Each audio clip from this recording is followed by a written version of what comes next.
नमस्कार दोस्तों, बहुत बहुत स्वागत है आप सबका एक बार फिर से हमारे YouTube चैनल जिसका नाम है एस्ट्रो नॉलेज में। दोस्तों, आज की इस वीडियो में हम एक 28 वर्ष युवक की कुंडली का विश्लेषण करेंगे जिन्होंने अपने बर्थ डिटेल्स मेरे साथ शेयर किए हैं और एस्ट्रोलॉजी के माध्यम से ये अपने जीवन से जुड़े हुए कुछ महत्वपूर्ण प्रश्नों के उत्तर जानना चाहते हैं। तो निश्चित ही आज इस वीडियो में मैं इनके द्वारा पूछे गए सभी प्रश्नों का उत्तर दूंगा और साथ ही साथ इनकी कुंडली का पूर्ण विश्लेषण भी करूंगा। दोस्तों, वीडियो को शुरू करने से पहले हर बार की तरह आप सबसे निवेदन है कि अभी तक आपने यदि हमारे YouTube चैनल एस्ट्रो नॉलेज को सब्सक्राइब नहीं किया है तो आप प्लीज इसे सब्सक्राइब कर दें और बेल आइकन को दबाना ना भूलें। साथ ही साथ दोस्तों, यदि आप सभी इसी प्रकार अपनी कुंडली का विश्लेषण करवाना चाहते हैं या फिर मुझसे संपर्क करना चाहते हैं तो स्क्रीन पर फ्लैश हो रहे व्हाट्सएप नंबर के ऊपर आप मुझसे संपर्क कर सकते हैं और ज्यादा जानकारी के लिए आप नीचे डिस्क्रिप्शन बॉक्स को भी चेक कर सकते हैं। चलिए वापस आते हैं इस विश्लेषण के वीडियो के ऊपर और सबसे पहले मैं आप सबों के समक्ष इनके प्रश्नों को रख देता हूं। इन्होंने बताया कि मैं करीब 28-29 वर्ष का हो चुका हूं, अभी तक मेरे पास जॉब नहीं है और मेरा विवाह भी नहीं हुआ।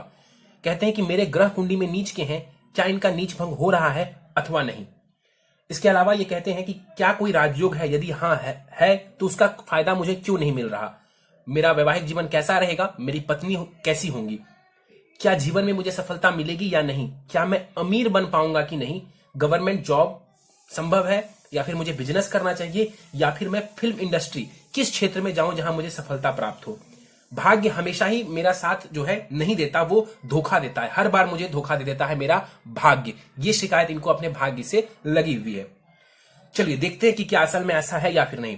सीधे इनकी लग्न कुंडली के ऊपर चलते हैं और दोस्तों, यदि आप इनकी लग्न कुंडली को देखें वो प्रारंभ होती है 5 नंबर से। सिंह लग्न की ये कुंडली बनती है और राशि बनती है इनकी कुंभ, क्योंकि चंद्रमा देवता कुंभ राशि में जाकर के बैठे हुए, तो ये जातक बनता है सिंह लग्न का और कुंभ राशि का। यहां पर लग्न का प्रभाव देखें तो 20 डिग्री का लग्न है, लग्न के पास अच्छा बलाबल है और यहां पर सिंह लग्न वाले लोग कैसे होते हैं तो लीडरशिप क्वालिटी इनके अंदर होती है, थोड़े से गर्म मिजाज के होते हैं और कहीं ना कहीं इनके अंदर यदि देखा जाए तो साहस बहुत जबरदस्त होता है, क्योंकि सूर्य का ये लग्न बनता है। जिद्दी होते हैं थोड़े से और यदि कुंडली में कहीं सूर्य अच्छे बैठे हुए तो फेम बहुत जल्दी मिलता है ऐसे लोगों को, चाहे वो समाज के स्तर पर ही फेमस हो लेकिन फेम बहुत जल्दी मिलता है ऐसे लोगों को। यहां पर देखा जाए लग्ने सूर्य को देखें तीसरे भाव में, साहस पराक्रम के भाव में बैठे हैं, 29 डिग्री का सूर्य है, लेकिन कैसा है तो नीच की राशि में बैठा हुआ है। नीच की राशि में मृत अवस्था का सूर्य यहां पर बैठा हुआ है। ये अच्छा नहीं हुआ, क्योंकि कुंडली का लग्नेश है सूर्य, उसका नीच का होना ये कहीं ना कहीं नेगेटिव पॉइंट है। हम जब सूर्य के ऊपर चलेंगे तो जरूर बात करेंगे कि क्या इनकी नीचता भंग हो रही है या फिर नहीं। लग्न के ऊपर वापस आते हैं। गुरु देखें यहां पर लग्न में बैठे हुए हैं, गुरु यहां पर दिग्बली भी हो जाते हैं लग्न में बैठ करके। और इस कुंडली में गुरु कौन है तो यहां पर देखें तो त्रिकोण के मालिक ग्रह बनते हैं, यानी कि पंचम स्थान के स्वामी ग्रह बनते हैं वो। और यहां पर देखा जाए शिक्षा, संतान, लव रोमांस भाव के स्वामी ग्रह है और साथ ही साथ आयु भाव, उम्र के भाव के भी यहां पर स्वामी ग्रह बनते हैं गुरु। प्रथम भाव में आकर के बैठा हुआ है गुरु, क्या लाभ दे जाएगा। यहां पर बैठा हुआ गुरु आपको ज्ञानवान बनाएगा, आपकी पर्सनालिटी को बेहतर करेगा। सूर्य को यदि आप ठीक कर लें आपकी पर्सनालिटी जबरदस्त हो जाएगी। दावे के साथ कहता हूं, यदि आप सूर्य को बेहतर कर लीजिए आपकी पर्सनालिटी जबरदस्त हो जाएगी। यहां पर बैठा हुआ सूर्य आपको निश्चित रूप से समाज में प्रतिष्ठा देने वाला होगा, आपको समाज में फेमस करने वाला होगा। लोग जब आपकी तरफ देखेंगे तो काफी ज्यादा आदर सम्मान की भावना से देखेंगे, लेकिन उसमें जो कमी आ रही है, जो परेशानी है वो सूर्य की वजह से, क्योंकि जिसके घर में गुरु बैठा हुआ है उसके घर का मालिक जो है वो अच्छी स्थिति में नहीं है, तो उसको ठीक कर सकते हैं आप उपाय करके। यहां पर बैठ करके गुरु की 5वीं दृष्टि जाएगी राहु के ऊपर, राहु को कंट्रोल करने की कोशिश करेंगे। शिक्षा, संतान में जो राहु परेशानी खड़ी करेंगे, राहु देवता नीच की राशि में है, जब आएंगे बात करेंगे तो उसकी द्वारा दी गई परेशानियों को गुरु जो है वो कम करेगा, उससे आपका बचाव करेगा। यहां पर गुरु अपनी दशांत दशा में शिक्षा, संतान संबंधित लाभ करवा देंगे, लव रोमांस में लाभ करवा देंगे।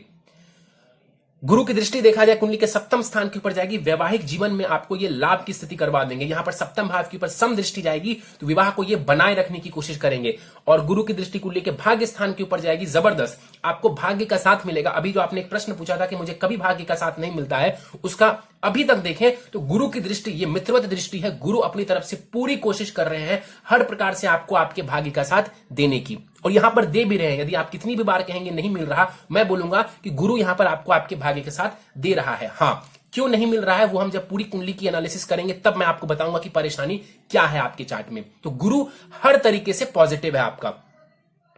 द्वितीय भाव के ऊपर चलिए। द्वितीय भाव में देखें तो यहां पर जो है शुक्र बैठे हुए हैं आकर के।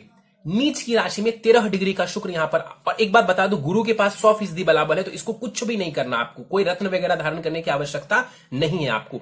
यहां पर देखें, शुक्र द्वितीय भाव में बैठे हुए हैं, नीच की राशि में 13 डिग्री का शुक्र है, बल पूरा है इसके पास। इस शुक्र के पास बलाबल बहुत है, 100% का बल है, लेकिन नेगेटिव हो चुके हैं ये शुक्र, क्योंकि नीच की राशि में बैठे हुए हैं।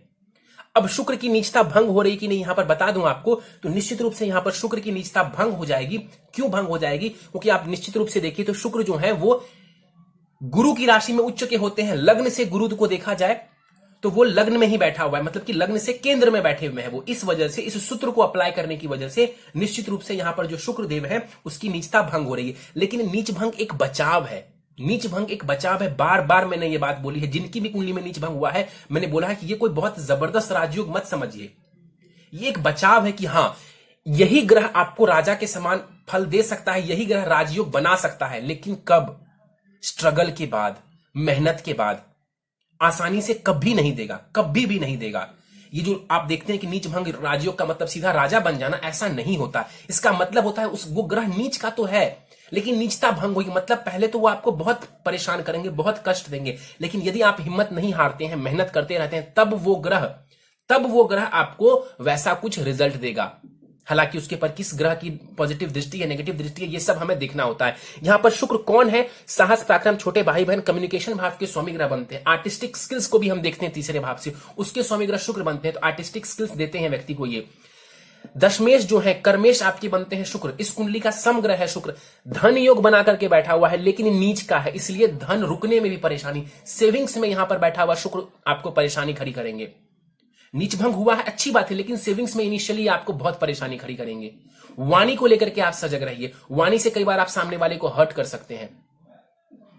चलिए, शुक्र की दृष्टि देखा जाए कुंडली के अष्टम भाव के ऊपर, उच्च की दृष्टि जाएगी। यहां पर हो सकता है तो आपको ससुराल पक्ष से कुछ लाभ मिल जाए, या फिर जीवन में एक आध बार हो सकता है तो आपको सडन गेन हो जाए धन का, क्योंकि शुक्र मतलब लक्ष्मी। आगे बढ़ते हैं, चलते हैं कुंडली के तीसरे स्थान के ऊपर। यहां पर सूर्य और मंगल बैठे हुए, सूर्य मंगल का पराक्रम योग बना हुआ है, लेकिन मंगल यहां पर अस्त के हैं। सूर्य के करीब आ जाने की वजह से मंगल देवता अस्त के हो गए। सूर्य की बात पहले करते हैं। सूर्य यहां पर देखें लग्नेश होकर के साहस पराक्रम के भाव में बैठा है। भाव जबरदस्त है, जिस भाव में सूर्य बैठे हैं वो जबरदस्त भाव है। सूर्य 10 डिग्री तक ही नीच का होता है, तो नीचता से ये बाहर आ चुके हैं और इनका नीच भंग भी हो रहा है। नीच भंग क्यों हो रहा है? क्योंकि वो मंगल के ही साथ बैठे हुए हैं, तो मंगल की राशि में सूर्य देवता उच्च के हो जाते हैं। इस वजह से मंगल का साथ मिलने की वजह से सूर्य जो है यहां पर उसकी नीचता भंग काफी हद तक मानी जाएगी। अब आप कहेंगे सर काफी हद तक आप क्यों कह रहे हैं? इसलिए कह रहा हूं क्योंकि मंगल यहां पर अस्त भी है, अस्त भी है। तो इतना जरूर है कि मैं बार बार बोलता हूं कि अस्त की अवस्था में दृष्टि का प्रभाव बहुत कम हो जाता है, ना के बराबर हो जाता है। लेकिन यहां पर मंगल के होने की वजह से सूर्य की नीचता भंग हो रही है, यह बात काफी हद तक तर्कसंगत है। यहां पर बैठा हुआ सूर्य आपको इनिशियली परेशानी खड़ी करेंगे आपके लिए, लेकिन ये आर्टिस्टिक एबिलिटी देंगे। मेहनत करिए, साहस पराक्रम को बरकरार रखिए। परेशानी देखिए क्या है कि साहस पराक्रम के भाव का स्वामी ग्रह भी नीच का है। समझिए मेरी बात को, सूर्य की तो नीचता भंग हो गई, ठीक। मंगल भी यहां पर बैठे हुए, दो पराक्रमी ग्रह बैठे हुए हैं तीसरे भाव में, खूब पराक्रम है, लेकिन जिसके घर में बैठा है वो भी तो डैमेज्ड है, शुक्र भी तो डैमेज्ड है। इस वजह से यहां पर आपको परेशानी देखने को मिल रही है। सूर्य भले ही नीच भंग में है, लेकिन वैसा रिजल्ट नहीं दे पा रहा। ऐसा नहीं है कि जिनका भी तुला राशि का सूर्य है वो उसको कुछ लाभ नहीं देगा, ऐसा कतई नहीं है। तो यहां पर फिर भी मैं आपको बोलता हूं कि आप रेमेडी करिए, आपको यहां पर बैठा हुआ सूर्य भी लाभ दे जाएगा। बहुत परेशान होने की आवश्यकता नहीं है। यहां पर देखा जाए सूर्य के पास दृष्टि का बल बहुत कम होगा, क्योंकि ये मृत अवस्था के हैं। यहां पर देखें तो सूर्य की दृष्टि जो कुंडली के नवम भाव के ऊपर जाएगी, हालांकि दृष्टि में बल नहीं होगा, लेकिन मैं आपको समझाने के लिए बता दूं तो भाग्य के ऊपर जो दृष्टि जाएगी तो यहां पर आपके भाग्य में वृद्धि कर देंगे, क्योंकि उच्च की दृष्टि है। और साथ ही साथ यहां पर आपको लंबी दूरी की यात्राएं करवा सकते हैं, हायर एजुकेशन का योग बना देगा, लेकिन इनकी दृष्टि ना के बराबर प्रभावी होगी। मंगल के ऊपर चलते हैं। 26 डिग्री का मंगल है, अस्त के भी हैं, मृत अवस्था के भी हैं, तो मंगल के पास बलाबल बहुत कम है। मंगल इस कुंडली में कौन है? तो भाग्येश हैं, सुखेश हैं। भाग्येश और सुखेश जाकर के तीसरे भाव में बैठा हुआ है। मेहनत पराक्रम साहस के भाव में अच्छी स्थिति थी, तात्कालिक मैत्री में भी है शुक्र के साथ, लेकिन अस्त के हैं, मृत है, जिसके घर में बैठे हैं वो ग्रह नीच का है। तो पावर कहां से है मंगल के पास? मंगल के पास तो पावर ही नहीं है। वो आपको आपके भाग्य को कहां से वो जगा देंगे? आपका भाग्य सोया हुआ है, आपका भाग्य सोया हुआ है, आपका भाग्येश अस्त का हुआ पड़ा है, आपका भाग्येश मृत है। उसको पावर दीजिए, मंगल को पावर दीजिए, भाग्य का पूरा साथ उठाइए। आप भाग्य का पूरा लाभ आपको मिलेगा। मंगल को पावर दीजिए। यहां पर बैठ करके मंगल आपको निश्चित रूप से जो है साहसी बनाता है, इसमें कहीं कोई दो राय नहीं है। लेकिन चूंकि वो अस्त के हैं, ना इस भाव का ठीक से प्रभाव आप ले पा रहे हैं, ना ही जीवन के सुखों को आप ठीक से ले पा रहे हैं। मंगल अस्त का है, दृष्टि होगी ही नहीं। चलिए आगे बढ़ते हैं, बुध के ऊपर चलते हैं। 21 डिग्री का बुध है यहां पर, कुंडली के चतुर्थ भाव में सुख स्थान में बैठे हुए हैं, अति शत्रु मंगल के भाव में बैठे हुए हैं। लेकिन आपको बता दूं कि तात्कालिक मैत्री हो चुकी है इन दोनों के बीच में। तात्कालिक मैत्री हो जाने की वजह से बुध जो है इस चतुर्थ भाव में बहुत खराब रिजल्ट नहीं देगा। 21 डिग्री का बुध है, 50% बलाबल के साथ बैठा हुआ है यहां पर, और कुमार अवस्था के ये बैठे हुए हैं। इस कुंडली में बुध कौन है? धनेश भी है और लाभेश भी है। मतलब जो धन का डिपार्टमेंट है वो पूरा का पूरा बुध के हाथ में है। केंद्र में आकर के बुध बैठा हुआ है, तो बुध खराब स्थिति में नहीं है। बुध खराब स्थिति में नहीं है, लेकिन बुध जिसके घर में बैठा है वो अस्त का है। समझिए बात को। ग्रह ठीक ठाक बैठे हैं आपकी कुंडली में, लेकिन पावर जो है ना एक तरीके से नहीं है। पावर एक तरीके से पावर की कमी है। तो जैसे ही आपने मंगल को पावर दिया तो मंगल भी स्ट्रांग होगा और बुध के भी रिजल्ट्स में आपको बढ़ोतरी देखने को मिलेगी। क्यों? क्योंकि बुध बैठा है मंगल के घर में। मकान मालिक स्ट्रांग रहेगा तभी तो उस घर में जो लोग आए हैं, जो गेस्ट आए हैं, उनको अच्छा फील होगा। यदि मकान मालिक ही बीमार रहे, मकान मालिक ही मृत हो जाए, तो जो उस घर में रहने वाले लोग हैं उनको कहां से सुख का अनुभव होगा? तो यहां पर आप मंगल को बस पावर दीजिए, बुध की टेंशन आप मत लीजिए। बुध ऑलरेडी आपके पावरफुल है। मंगल को पावर दीजिए, लाभ देखने को मिलेगा। यहां पर बैठे हुए बुध देखा जाए आपको सब सुख दिलवा देंगे। जीवन में लाभ जो आपको प्राप्त होगा, जो आपको पैतृक संपत्ति प्राप्त होगी, जो जीवन में आप धन कमाएंगे, उससे आप मकान का निर्माण कर पाएंगे, उससे आप भूमि वाहन ये सब ले पाएंगे और जीवन के सुखों को भोग पाएंगे। लेकिन सही से जीवन के सुखों को भोगना है तो मंगल को बढ़िया करें। बुध की दृष्टि दसम स्थान के ऊपर जाएगी। बुध एक क्रिएटिव ग्रह है, दसम भाव के ऊपर दृष्टि डालेंगे, क्रिएटिविटी के क्षेत्र में आपको लेकर के जा सकता है। बुध आपको एजुकेशन के क्षेत्र में लेकर के जा सकता है और वहां से आपको लाभ भी करवाएंगे, वहां से आपको लाभ भी करवाएंगे। इसमें कहीं कोई दो राय नहीं है। चलिए आगे बढ़ते हैं, चलते हैं पंचम स्थान के ऊपर। पंचम स्थान में देखा जाए राहु बैठा हुआ है। अब ध्यान से देखिए, एक बार फिर से चतुर्थ भाव पर को देखिए। पीछे सूर्य मंगल, ठीक, और आगे देखिए राहु, बीच में कौन सा? चतुर्थ भाव। इसको कहते हैं पाप कर्तरी दोष का लग जाना। पाप कर्तरी दोष चतुर्थ भाव को लगा तो फोर्थ हाउस आपका जो है वो थोड़ा और नेगेटिव हो गया, वो थोड़ा और नेगेटिव हो गया। पहले ही उस घर का जो मकान मालिक था, यानी कि जो मंगल था, वो मृत और अस्त का हुआ पड़ा है, पहले ही बीमार है, ऊपर से पाप कर्तरी दोष लग गया। कहां से जीवन में आपको सुखों का अनुभव होगा? पावर दीजिए, बस मंगल को पावर दीजिए। जैसे जैसे उपाय बताऊंगा, ऐसा नहीं कि बहुत सारे उपाय करने हैं, 4-5 उपाय करके ही पूरी कुंडली को आप बदल सकते हैं, उसके रिजल्ट्स को आप अपने फेवर में ले सकते हैं। पंचम स्थान के ऊपर चलते हैं। राहु पंचम भाव में बैठा हुआ है, बहुत बलवान होकर के बैठा है। 18 डिग्री का राहु है, बल बहुत अच्छा है, करीब 100% का बलाबल है, लेकिन नीच की राशि में बैठे हुए हैं। अब गुरु की दृष्टि राहु के ऊपर पड़ रही है। कुछ लोग कहते हैं कि इसका नीच भंग राजयोग हो जाएगा। देखिए, नीच भंग राजयोग राहु के लिए कहना उचित नहीं है, लेकिन इतना जरूर है कि गुरु की दृष्टि डैमेज कंट्रोल जरूर करेगी, जरूर करेगी, इसमें कहीं कोई दो राय नहीं है। यहां पर बैठा हुआ राहु संतान संबंधित परेशानी खड़ी करेंगे, जरूर करेंगे। आपके लव अफेयर्स होते हैं उसमें ये राहु परेशानी खड़ी करेंगे, लव अफेयर्स टूटने के योग है, धोखा होने का योग है, लेकिन गुरु की जो दृष्टि है काफी हद तक उसमें कंट्रोल कर लेगी, काफी हद तक उसमें गुरु कंट्रोल कर लेगा। शिक्षा में भी गुरु आपको लाभ करवा देंगे। तो यहां पर राहु के द्वारा दी गई परेशानियों को गुरु कम करेंगे, लेकिन फिर भी यदि राहु की दशा चलती है तो परेशानियों का अनुभव आपको जरूर होगा, इसमें कहीं कोई दो राय नहीं है। राहु की दृष्टि जो भाग्य स्थान के ऊपर पड़ेगी, देखिए भाग्य में रुकावट पैदा करेंगे। एक तो वैसे ही नीच का है, शत्रु दृष्टि डालेगा, भाग्य में रुकावट, एंड समय पे कार्य ना बनना, ये राहु करेगा आपके लिए। और वैसे ही आपका मंगल डैमेज्ड है, तो सबसे पहले तो मंगल को ठीक करिए। राहु की दृष्टि देखा जाए कुंडली के लाभ स्थान के ऊपर जाएगी, उच्च की दृष्टि है, थोड़ा बहुत लाभ करवा सकते हैं आपकी मेहनत से, लेकिन नीच के ग्रह है तो कोई बहुत जबरदस्त लाभ करवा देंगे। और ऊपर से केतु यहीं पर नीच के हुए बैठे हैं, तो लाभ में वैसे भी उतनी ज्यादा आपको तरक्की देखने को नहीं मिलेगी। राहु की दृष्टि जो लग्न के ऊपर जाएगी, यहां पर ये फिर से आपकी पर्सनालिटी संबंधित परेशानी आपको खड़ी करेंगे। सूर्य आपकी नीच की राशि में है, अब राहु की दृष्टि भी जा रही है कुंडली के लग्न के ऊपर। जहां जहां गुरु डैमेज कंट्रोल कर रहा है, वहां वहां राहु डैमेज को बढ़ा रहा है, यही परेशानी। और दोनों ग्रह पावरफुल है, ऐसा मत समझिए कि राहु कम पावरफुल है, गुरु ज्यादा पावरफुल है। 17 डिग्री का गुरु है, गुरु के पास भी करीब 100% बल है, राहु के पास भी 100% बलाबल है। गुरु बहुत पॉजिटिव है, राहु बहुत नेगेटिव है, काउंटर कर रहा है, तो गुरु बचाव कर रहा है आपका। यकीन मानिए गुरु बहुत बचाव कर रहे हैं आपका। चलिए, तो यहां पर जो राहु की दृष्टि जाएगी लग्न के ऊपर, भ्रमित करेगी आपको। स्वास्थ्य का ध्यान रखिए आप अपना, और गलत डिसीजन लेने से बचिए। खास करके राहु वगैरह की दशा अंतर दशा चलती है, गलत डिसीजन दिलवा सकता है आपको, उससे बचिए।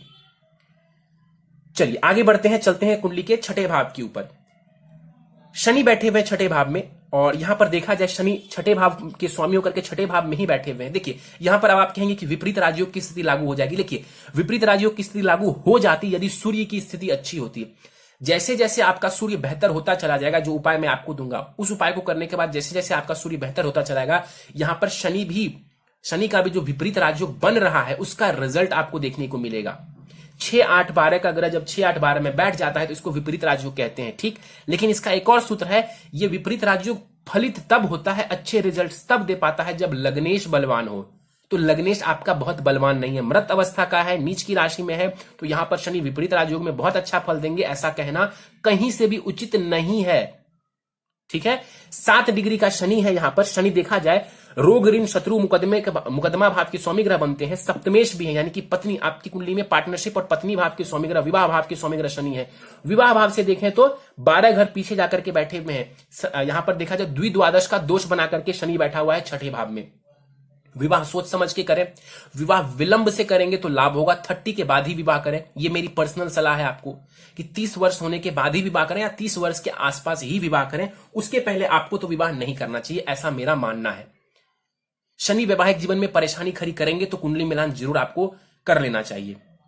छठे भाव में बैठे हुए हैं, शत्रुओं से आपको बचाएंगे, इसमें कहीं कोई दो राय नहीं है। स्वास्थ्य में आपको यदि कोई परेशानी होती है उसमें शनि आपकी रक्षा करेंगे, क्योंकि रोग भाव का स्वामी ग्रह आपको रोगों से बचाएगा भी, शत्रुओं से बचाएगा भी। जॉब क्षेत्र में जाते हैं, जॉब में भी ये आपको लाभ देंगे, क्योंकि अपने घर की रक्षा हर ग्रह करता है, चाहे वो कारक हो या मारक हो। इस कुंडली में शनि मारक ग्रह है, तो छठे भाव संबंधित शनिदेव कुछ पॉजिटिव रिजल्ट्स आपको देंगे। सप्तम भाव संबंधित थोड़े नेगेटिव रिजल्ट्स ये आपको देगा, क्योंकि इस भाव से वो द्विद्वादश का दोष बना रहे हैं और इस कुंडली में वो मारक भी हैं। शनि की दृष्टि जाएगी कुंडली के अष्टम स्थान के ऊपर, आयु भाव को देखेंगे, ससुराल पक्ष के भाव को देखेंगे। अब गुरु की स्थिति बहुत अच्छी है, तो सबसे पहले तो आपको बता दूं कि ये कहीं से नहीं सोचना है कि आपकी आयु में ये क्षति करेंगे, क्योंकि शनि आयु का कारक ग्रह है, तो यहां पर दृष्टि डाल करके आयु की क्षति करेंगे शनि, ऐसा नहीं है। ये इनकी सम दृष्टि होगी, कोई आपके लिए नुकसान की बात यहां पर नहीं है। स्वास्थ्य का बस ध्यान रखिए, और मैं आपको कोई ऐसी दिक्कत परेशानी वाली बात नहीं है जो मैं आपको बताऊं।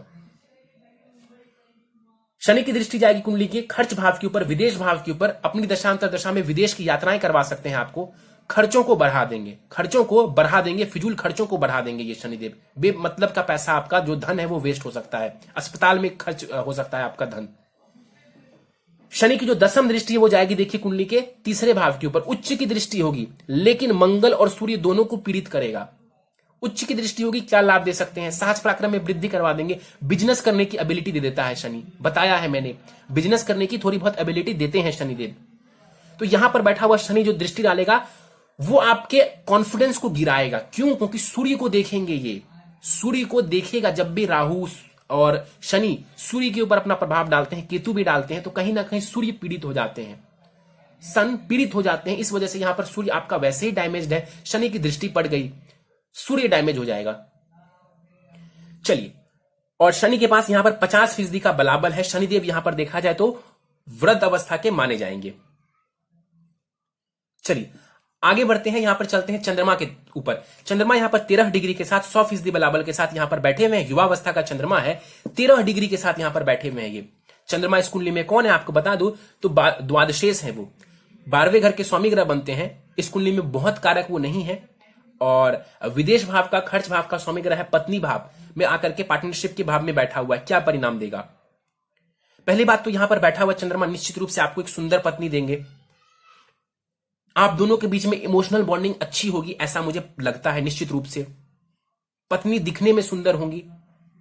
और यहां पर बैठा हुआ चंद्रमा, इसकी जो दृष्टि जाएगी कुंडली के प्रथम भाव के ऊपर, काफी हद तक ये आपकी पर्सनालिटी को बेहतर बनाने की कोशिश करेंगे। देखिए, काफी सारे ग्रहों का प्रभाव आपके प्रथम भाव के ऊपर है, तो सबके मिले जुले प्रभाव देखने को मिलते हैं, ऐसा नहीं है। देखिए, इसके पास भी अच्छा बल है, गुरु के पास, राहु के पास भी अच्छा बल था जो दृष्टि का बल था, अब चंद्रमा के पास भी 100% का बला बल है। तो जितने भी ग्रह लग्न के ऊपर प्रभाव डालते हैं, आदमी का व्यक्तित्व थोड़ा थोड़ा वैसा होता है।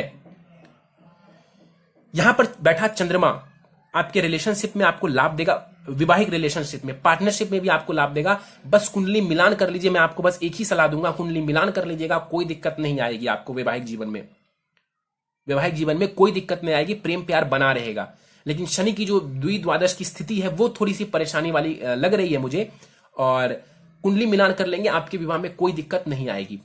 चलिए आगे बढ़ते हैं। हाँ, यहां पर बैठा हुआ जो चंद्रमा है, यदि आप फेम चाहते हैं, थोड़ा बहुत फेम या लोगों से कनेक्ट होना चाहते हैं, तो आप इमोशनल बॉन्डिंग बनाने की कोशिश करें लोगों के साथ, आपको लाभ होगा। गुरु और चंद्रमा आमने सामने है, ध्यान से देखिए इसको। गुरु और चंद्रमा आमने सामने है, इसको कहते हैं कुंडली में गज केसरी योग का बनना। गज केसरी योग प्रथम और सप्तम भाव के बीच में बन रहा है। हो सकता है तो आपको आपकी पत्नी की तरफ से थोड़ा लाभ हो, धन का लाभ हो, या हो सकता है तो आने वाले समय में जब इनकी दशा अंतर दशा चले तब आपको इसका लाभ देखने को मिले। गज केसरी योग व्यक्ति को नाम, यश, कीर्ति और विशेषकर पैसा बहुत देता है, विशेषकर पैसा बहुत देता है। इस कुंडली में गुरु कारक है, तो विशेषकर गुरु की दशा में आपको इसका ज्यादा लाभ देखने को मिल जाएगा। चलिए, हाँ, हमेशा याद रखिए जब मैं बोलूं गज केसरी योग, तो ऐसा नहीं है कि यदि आप 100 साल जीते हैं तो 100 वर्षों तक इस गज केसरी योग का प्रभाव आपको बना रहेगा। ऐसा नहीं होता है, चाहे वो दोष हो या योग हो। अब राहु नीच का है तो क्या पूरी जिंदगी आपको या राहु परेशान करेंगे? ऐसा नहीं होता। इनके ज्यादा इफेक्ट्स आपको तब मिलेंगे जब इनकी दशा चले, चाहे वो महादशा चले, अंतरदशा चले, प्रत्यंतर दशा चले, तब इनकी जो रिजल्ट्स हैं वो आपको ज्यादा अनुभव होंगे। हालांकि थोड़े थोड़े ये रिजल्ट्स हर वक्त आपको देते हैं, आपके जीवन के ऊपर हर वक्त ये प्रभावी रहते हैं, लेकिन मुख्य रूप से प्रभावी तब होते हैं जब इनकी दशाएं चलती है। चलिए, लाभ स्थान के ऊपर चलते हैं। केतु नीच के लाभ स्थान में बैठे हुए हैं, निश्चित रूप से लाभ में कमी करेंगे। मान सम्मान को भी हम 11वें भाव से देखते हैं, मित्र सर्कल को भी देखते हैं, नेटवर्क सर्कल को भी देखते हैं, फ्रेंड सर्कल को भी देखते हैं, तो वहां पर भी आपको सजग रहने की जरूरत है। परेशानी देखने को मिल सकती है दोस्तों के साथ भी। केतु के पास भी बलाबल बहुत अच्छा है। केतु की जो 5वीं दृष्टि जाएगी, देखिए वो भी सूर्य को देखेंगे, इसीलिए जो आपका कॉन्फिडेंस है ना वो भी डाउन है, कहीं ना कहीं आपका कॉन्फिडेंस डाउन है। और यहां पर देखेंगे फिजूल की मेहनत और दौड़ भाग भरा देगा केतु। केतु की दृष्टि जाएगी पंचम स्थान के ऊपर, उच्च की दृष्टि जाएगी, लेकिन नीच के हैं। मैंने बताया कि राहु वहां नीच के बैठे हुए हैं, तो उच्च की दृष्टि जा रही है, लेकिन बहुत ज्यादा लाभ आपको करवा दे ऐसा नहीं है। हाँ, गुरु की दृष्टि बहुत लाभ आपको करवा रही है, आपको बचाव कर रही है, ये बात याद रखिए। केतु की दृष्टि जाएगी चंद्रमा के ऊपर, अब ये चंद्रमा को पीड़ित करेंगे, मन को शांत नहीं रहने देंगे, आपके मन को ये अशांत करेगा, आपके मन को ये पीड़ित करेगा, नेगेटिव थॉट्स देंगे आपको। राहु केतु शनि जब भी चंद्रमा को दृष्ट करेगा, मन में नेगेटिव थॉट्स देंगे आपको, क्योंकि चंद्रमा मन है, हमेशा याद रखिए। तो और विवाहिक जीवन को भी आप अब थोड़ा और ध्यान से देख लीजिए, थोड़ा और ध्यान से आपको कुंडली मिलान करने की आवश्यकता है, क्योंकि केतु भी देख रहा है विवाह भाव को। तो कुंडली मिलान करके विवाह करिए। ऐसा मुझे नहीं लगता है कि वैवाहिक जीवन में बहुत परेशानी होगी आपको, बस कुंडली मिलान कर लीजिए। मुझे ऐसा लगता है पत्नी बहुत सुंदर होगी, बहुत संस्कारी होंगी, क्योंकि गुरु की दृष्टि भी जा रही है उस भाव के ऊपर। गज केसरी योग में प्रथम और सप्तम भाव का यहां पर मिलाप दिख रहा है, इन दोनों भाव की वजह से गज केसरी योग बन रहा है। तो बस कुंडली मिलान कर लीजिए, मुझे कोई परेशानी नजर नहीं आती है। चलिए, आपको मैं बता देता हूं अभी दशाओं के ऊपर। अभी दशा जो है आपकी शनि की प्रारंभ हुई है, और शनि में जो है आपको बुध की अंतरदशा प्रारंभ हुई है। गुरु की महादशा आपको 10 दिसंबर 2016 तक थी। गुरु की महादशा जब तक थी तब तक आपकी लाइफ में मेरे अनुसार सब कुछ अच्छा था, बेस्ट था। मैं ये नहीं कहूंगा, क्योंकि जहां तक देखिए धन की परेशानी है, एजुकेशन की परेशानी है, कॉन्फिडेंस की परेशानी है, वो सब थी, लेकिन गुरु की दशा में आपको परेशानियों का बहुत ज्यादा अनुभव नहीं देखने को हुआ होगा। 10 दिसंबर, ये डेट याद रखिए, 10 दिसंबर 2016, माफ करिए, 10 दिसंबर 2016 के बाद आपकी परेशानी बढ़ती चली गई, और ये परेशानी सबसे ज्यादा 13 दिसंबर 2019 तक आपको देखने को मिली। 13 दिसंबर 2019 के बाद जब शनि में बुध की अंतरदशा प्रारंभ हुई है, तो उसके बाद से कहीं ना कहीं थोड़ा लाभ आपको मिलना प्रारंभ हुआ था। उसके बाद क्या हो गया, तो 24 जनवरी 2020 को आपके ऊपर 7.5 आ गई। आपका चंद्रमा कुंभ राशि का है, शनि का गोचर अभी मकर राशि से हो रहा है। 24 जनवरी 2020 से आपके ऊपर 7.5 आ गई। जहां थोड़ा लाभ दिख रहा था, वहां पर 7.5 ने आकर के उसको डुबो दिया। तो अभी आपको शनि की महादशा भी चल रही है, शनि की 7.5 भी चल रही है। टेस्टिंग फेज है आपका, सब्र रखिए। प्रश्नों को लेते हैं।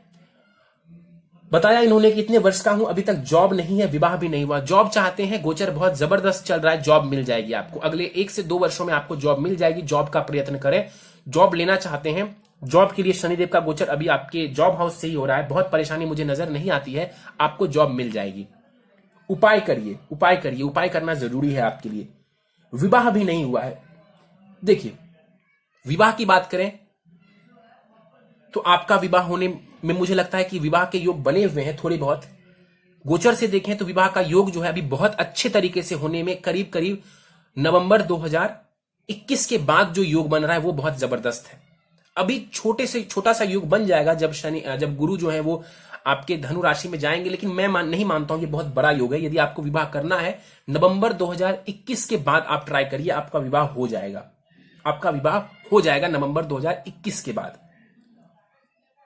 चलिए, आपने पूछा कि मेरे ग्रह नीच के हैं, क्या इनका नीच भंग हो रहा है? दो ग्रह नीच के हैं, सूर्य और शुक्र दोनों का नीच भंग हो रहा है। राहु केतु का नीच भंग राजयोग बनता है या नीच भंग होता है ऐसा मैं नहीं मानता हूं, लेकिन गुरु की जो दृष्टि है वो काफी हद तक डैमेज कंट्रोल कर रही है। और साथ ही साथ केतु बुद्ध के घर में नीच किए हुए हैं, बुद्ध केंद्र में विराजमान है, तो काफी हद तक बुद्ध की पोजीशन भी ठीक ठाक है, जिस वजह से कि इससे जुड़ा हुआ बहुत नुकसान आपको नहीं देखने को मिलेगा।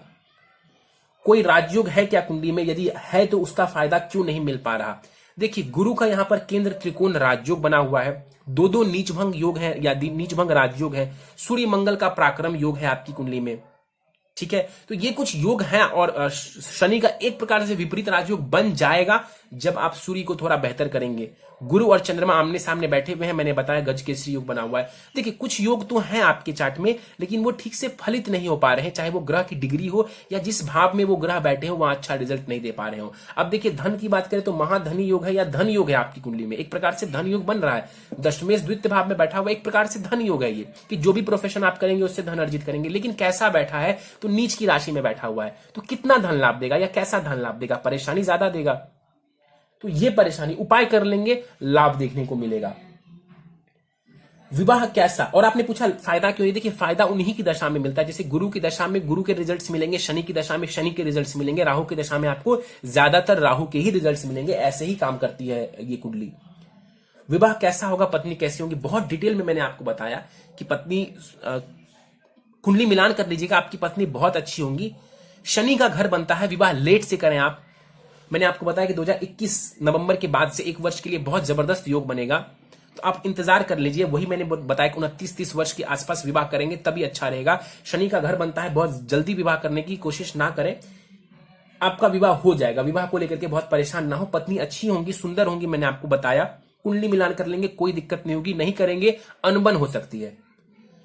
क्या जीवन में सफलता प्राप्त होगी? बिल्कुल सफलता प्राप्त होगी। मैं आपको एक बात कहता हूं, यदि आपको अभी गुरु की महादशा चल रही होती तो शायद आप किसी भी एस्ट्रोलॉजर के पास यह सवाल लेकर के नहीं जाते। दोहरा देता हूं मैं अपनी बात को, यदि अभी आपको गुरु की ही महादशा चल रही होती तो आप ये सवाल लेकर के किसी भी एस्ट्रोलॉजर के पास नहीं जाते, क्योंकि आप अभी सफल होते, थोड़े बहुत ही सही, लेकिन आप सफल होते। मारक ग्रह की महादशा आई, अंतरदशा भी चल गई मारक ग्रह की। ऑब्वियस सी बात है, शनि की महादशा जब आती है तो शनि की ही अंतरदशा चलेगी। जिस ग्रह की महादशा आती है सबसे पहले उसी की अंतरदशा चलती है। मारक ग्रह की महादशा आई, शनि की अंतरदशा भी चली उन्हीं की। परेशान कर दिया उन्होंने आपको पूरी तरीके से, करीब करीब पौने 3 वर्षों तक उन्होंने आपको बहुत परेशान किया। अब जैसे बुध आया, कुछ लाभ मिलता, साढ़े साथी प्रारंभ हो गई। इसीलिए आप मुझसे यह प्रश्न कर रहे हैं। लाभ होगा, उपाय करिए, आने वाले समय में लाभ होगा। ये टेस्टिंग फेज है आपका। अमीर बन पाऊंगा कि नहीं? देखिए, अमीर आपको बनना है तो अमीर बनने के लिए शुक्र को थोड़ा बेहतर करिए। बुध तो आपको काफी हद तक, मैं मानता हूं कि बुध काफी हद तक आपको लाभ करवा रहे हैं, बहुत खराब स्थिति नहीं है मरकरी की।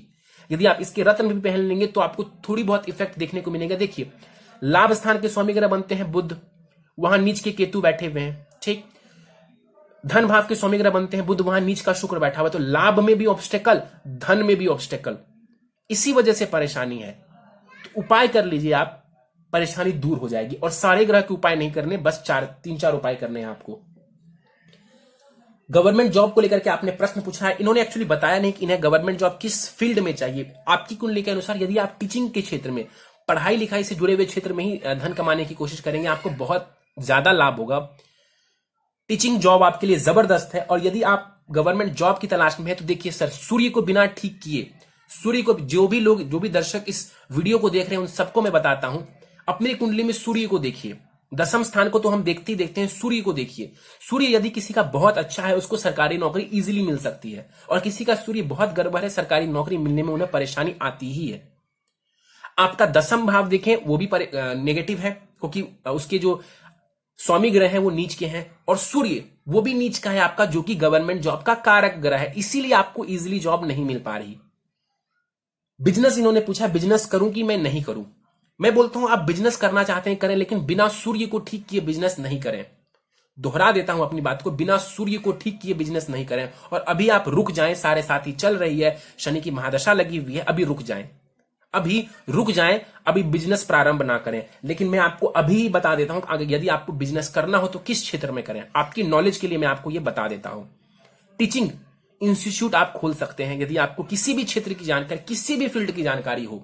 मैं कहता हूं आपको, आपने फिल्म इंडस्ट्री को लेकर के सवाल पूछा, आपको उसी क्षेत्र से जुड़ी हुई जानकारी हो, आप उसी क्षेत्र से जुड़े हुए इंस्टीट्यूट को खोल लीजिए, आपको लाभ होगा। कंसल्टेशन सर्विस, किसी भी प्रकार की कंसल्टेशन सर्विस को आप चला सकते हैं, आपको लाभ होगा। गुरु बहुत लाभ देगा आपको। एजुकेशन के क्षेत्र में आप जाइए, बहुत लाभ होगा आपको।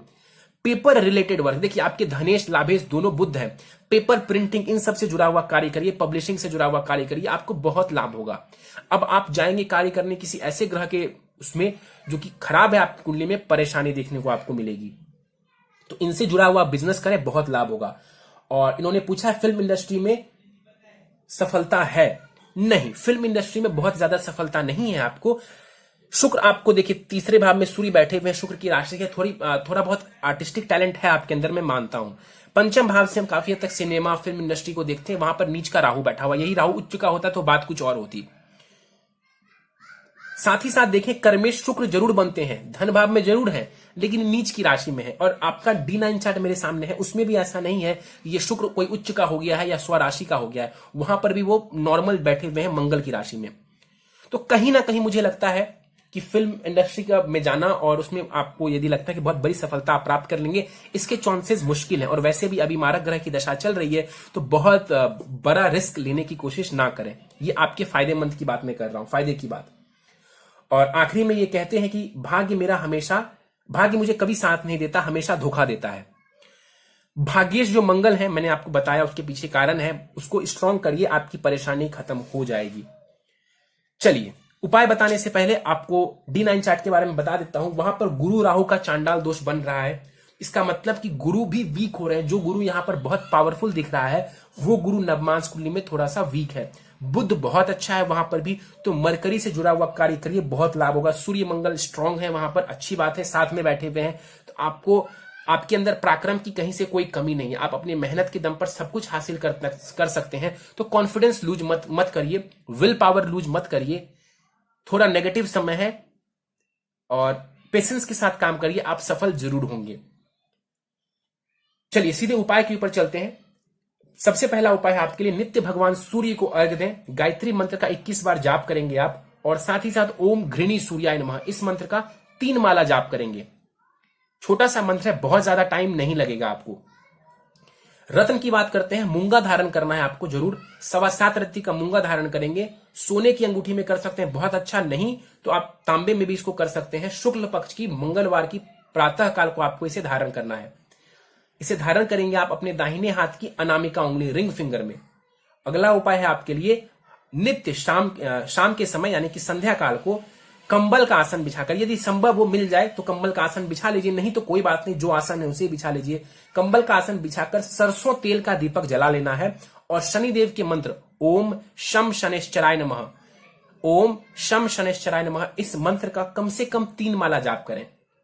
कम से कम 3 माला जाप करेंगे। शनि की महादशा आपको चल रही है, शनि की 7.5 भी चल रही है, आपको ये बहुत लाभ दे जाएगा। हर शनिवार हनुमान जी के दर्शन करेंगे आप मंदिर जाकर के, किसी भी मंदिर जाइए जहां पर हनुमान जी की मूर्ति हो, बस वहां पर जाकर के सर झुका दीजिए, आपको लाभ होगा। और यदि संभव हो साथ ही साथ तो पीपल के पेड़ में जल भी दें सुबह में, पीपल के पेड़ में आप जल भी दे सकते हैं सुबह में जाकर के शनिवार के दिन, तो इससे भी आपको लाभ की स्थिति देखने को मिलेगी। नहीं जा सकते हैं सुबह शाम या कभी भी, कोई बात नहीं है, आप जो शनिदेव के मंत्र मैंने बताए हैं वो जाप जरूर करें, आपको लाभ होगा। आखिरी उपाय है आपके लिए, नित्य ओम शुम शुक्राय नमः का जाप करेंगे 108 बार, ताकि आपका जो करियर है वो जल्दी से सेटल डाउन हो जाए, आपको धन की भी कमी ना हो। और गले में एक 6 मुखी रुद्राक्ष आपको धारण करना है। शुक्ल पक्ष के सोमवार के प्रातः काल को आप इस 6 मुखी रुद्राक्ष को धारण करेंगे। और एक उपाय और दे देता हूं, मैंने आखिरी कहा था लेकिन एक उपाय मैं और दे देता हूं। चूंकि 7.5 चल रही है आपकी, 7.5 चल रही है, तो चंद्रमा को ठीक करना जरूरी है ताकि आपको मानसिक पीड़ा ना हो। इसलिए मुझे मैं 4 ही उपाय देता, लेकिन मुझे लग रहा है कि आप बहुत मानसिक पीड़ा में हैं, क्योंकि आपके प्रश्नों से ऐसा लग रहा है कि आप थोड़े से फ्रस्ट्रेट होते जा रहे हैं। तो चंद्रमा का उपाय नोट डाउन कर लीजिए। सिर्फ एक ही दिन करना है, सोमवार के सोमवार शिवलिंग के ऊपर जल दूध से जाकर के अभिषेक करें, ओम नमः शिवाय के मंत्र का जाप करते हुए। बहुत लाभ होगा इस उपाय से, बहुत लाभ होगा। आपका मन शांत होता चला जाएगा, आपका चित्त शांत होता चला जाएगा, और साढ़े साथी में भी ये उपाय आपको बहुत लाभ देने वाला होगा। तो दोस्तों, मुझे उम्मीद है कि आपको हमारा कुंडली विश्लेषण का वीडियो पसंद आया होगा। यदि वीडियो पसंद आया तो आप इसे लाइक करें, शेयर करें। अभी तक आपने हमारे यूट्यूब चैनल एस्ट्रो नॉलेज को सब्सक्राइब नहीं किया है तो आप प्लीज इसे सब्सक्राइब कर दें और बेल आइकन को दबाना ना भूलें। साथ ही साथ दोस्तों, यदि आप सभी इसी प्रकार अपनी कुंडली का विश्लेषण करवाना चाहते हैं या फिर मुझसे संपर्क करना चाहते हैं तो स्क्रीन पर फ्लैश हो रहे व्हाट्सएप नंबर के ऊपर आप मुझसे संपर्क कर सकते हैं। और ज्यादा जानकारी के लिए आप नीचे डिस्क्रिप्शन बॉक्स को भी चेक कर सकते हैं। दोस्तों, इस वीडियो में फिलहाल इतना ही। आप सबका बहुत बहुत धन्यवाद।